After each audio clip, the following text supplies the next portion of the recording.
the major encouragement was the state in which this ruling came about. It's California. This is the home of Silicon Valley. This is where a lot of these companies are based.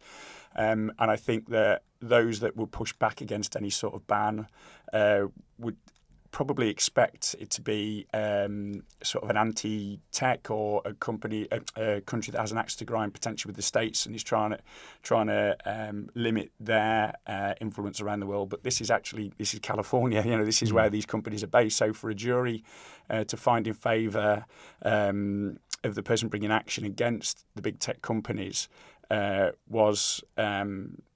From those of us that see the harms in these things, really encouraging.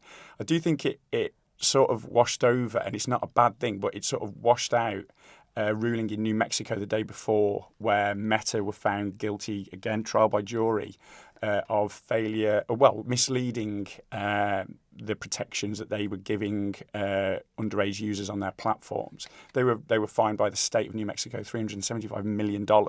Now, chump change to these guys, and you've got the lawyers to obfuscate and appeal and drag these things out. But this was all to do with Instagram and a whistleblower that had spoke out in 2021. And ultimately, the younger and underage users on the platforms, of which there were many, were being served up sexualized content that's certainly not suitable for such young eyes. They knew about it and did nothing about it. So that was the day before the California ruling. So I think the big thing to come out of last week, because it wasn't a good 24 hours for Meta specifically, is that this is not some nation with an axe to grind against America or against big tech. This is its own doorstep. This is the home of big tech in the California ruling case. So if they are ruling in against these companies, then I think I don't see how people outside of the states can have their heads in the sand any longer. Jess, what did you make of that ruling? We've spoken before about stats correlating to poor mental health as well, haven't we, in young people? So what did you make of that ruling? I was surprised, but for once in a pleasant way, because I was delighted that finally we've known, or there's been suspicion around, that it is addictive, and there is now evidence that Meta knowingly created these algorithms to be addictive.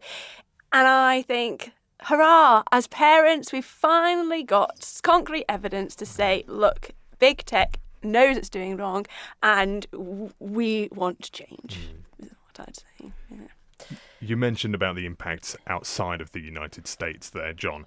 On Ireland, what do we refer to you both as being a part of now? We started with the Delay Smartphones IOM group. Is that still going, that group? I'd say Smartphone Free Childhood. I've got a meeting in, you're going to join it as well, aren't you? On the 15th, I think it is, of April, with the Grassroots Growth Officer at Smartphone Free Childhood, who's also bringing in a lady called Emily Jennings from Jersey, who's done a TED Talk on outdoor play effectively, but how these things how these platforms are affecting childhood and impacting them negatively.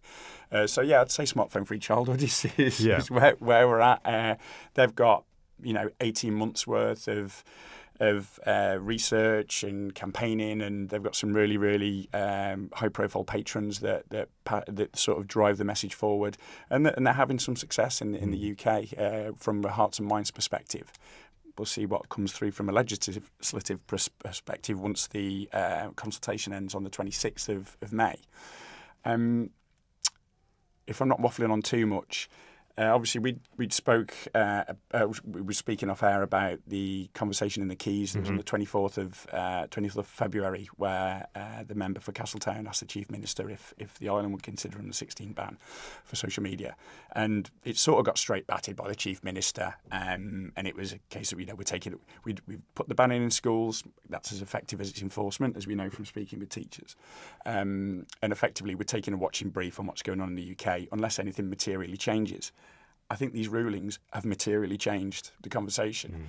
So I would hope that now there has been rulings in America that not only do we know that these platforms have been architected to be addictive? If you're Instagram and you create infinite scroll, well, that is clearly, and as the jury found or agreed, was addictive by design.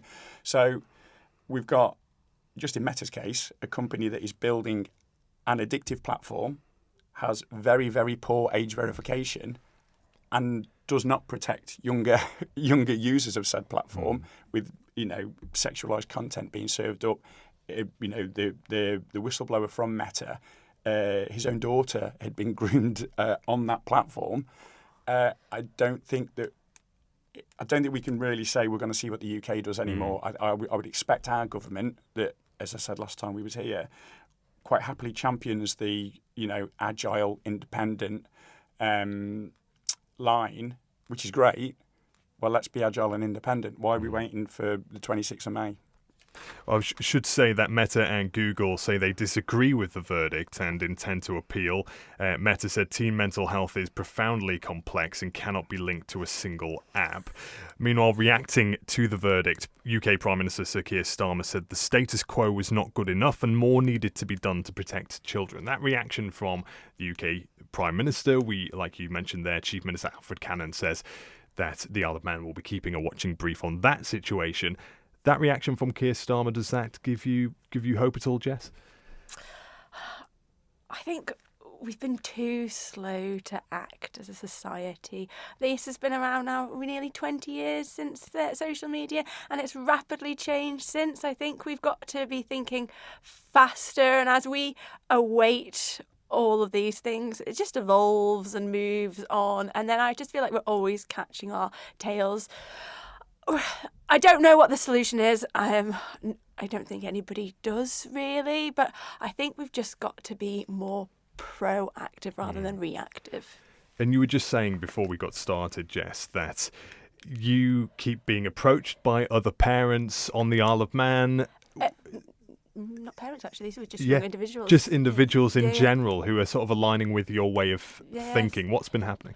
I've just had a few people, maybe mostly younger adults rather than younger users. Does that make sense? Just saying, I think what you've been talking about, you might be onto something. I've been looking at my screen time usage and I'm not so happy with it. There was people, one of my friends was talking about how they knew people that were going back to reading books and were deleting their apps. So I think there is a growing movement that maybe across all of us of recognising that our use of social media, technology, these apps aren't the way we want to be spending our time, and we're trying to take back control of what we've lost. And in defence, I suppose, of the government here, there will have to be two kinds of changes, won't there? One through legislation and one societal change. Where do you see the attitude on the Isle of Man drifting, John? I did a session at our kids' school a few weeks ago. We had 9 parents there. We had no expectations of how many people were going to be there. It could have been 2, it could have been 50. And it was sort of an open conversation, really, after an introduction. And it was a case of get things off your chest, let us know what you think. And quite quickly it became apparent that people have been concerned about this sort of thing for a while, but didn't want to be the first person to sort of put step forward. So anyway, we've arranged a follow-up session which will have a presentation because the feedback from the first one was so good, and we're expecting probably 50-60 people to that one. It'll be slightly more content driven, that one. There will be, as I say, that presentation with some statistics around it. So I do see that there's definitely an interest, and people are taking a keener eye on things. Maybe Australia was the catalyst for it. I mean, with the Australia thing, I've been keeping an eye on that. It's obviously far too early to tell whether or not there's been a positive impact. That's going to come a year, 2, 5, 10 years down the line. For anyone listening, is the under 16 social media ban, which was at start of the year. 10th of December that came in. What I've not seen, and I've been looking out for this, I've not seen any groups of parents getting organised to campaign to have that ban overturned. So there's no groundswell of people that want that to happen. So that should tell us something. I think they've got through the initial heavy lifting of kids getting sort of 5-6 hours of their days back and filling that time. And I don't doubt there'd have been some difficult and frustrated conversations in those households initially. But the sun came up the next morning. These people are now getting on with their lives, and we'll see whether or not there's been a benefit over time. But as I say, certainly there's no groups of parents that are getting together to try and get that ban overturned. So that in itself should hopefully tell us something. Thank you for making it to the end of the Manx Radio newscast. You are obviously someone with exquisite taste. May I politely suggest you might want to subscribe to this and a wide range of Manx Radio podcasts at your favourite podcast provider, so our best bits will magically appear on your smartphone. Thank you.